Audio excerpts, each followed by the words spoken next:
Hey guys, Muse Ninja Matt here. Super excited today because, of course, if you didn't know, Marvel's been dropping some trailers recently. So, first up, we have the Captain Marvel trailer.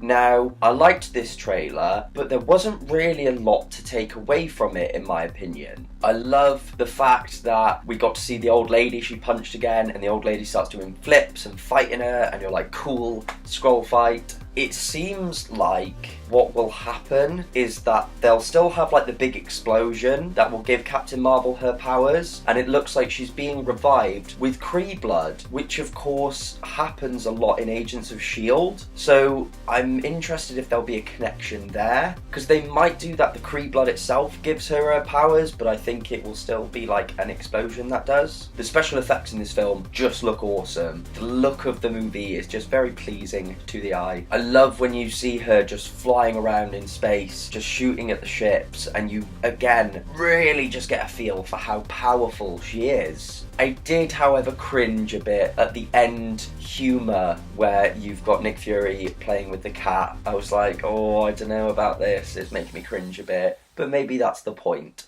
We also, of course, had the Avengers 4 trailer finally drop.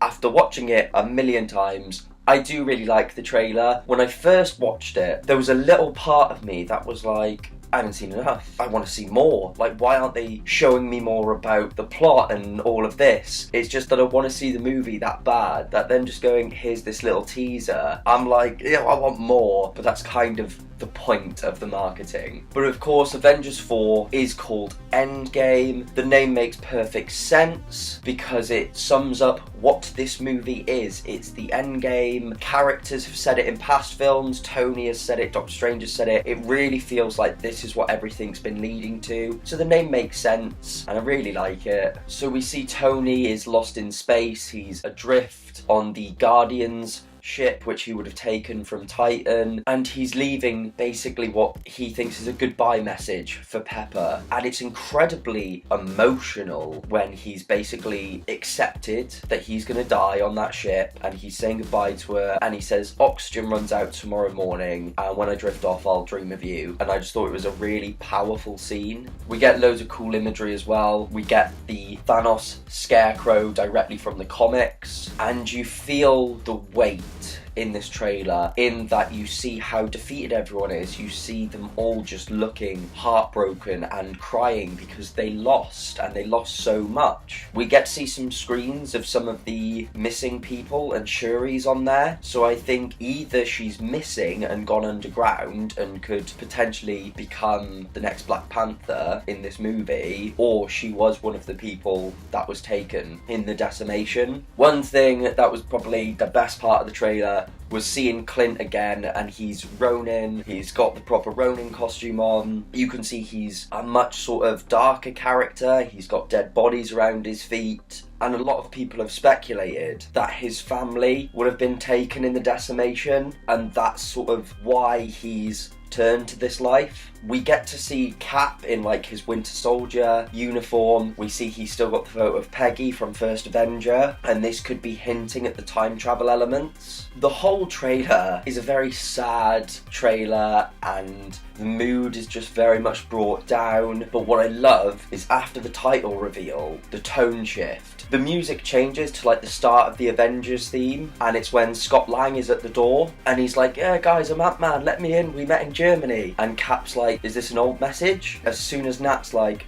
that's the front door, you just all of a sudden feel this hope rush through you, because you genuinely think Ant-Man is going to come and put a plan together and they're going to save the day. And I read a thing, and apparently this entire trailer all takes place within the first half hour of the movie. So even though we've got this trailer, it's kind of like a, you haven't seen anything yet, this is all just the setup, and I just want to see the movie. So yeah, it is a pretty awesome trailer. There was another trailer that dropped, weirdly enough, for Marvel Ultimate Alliance 3.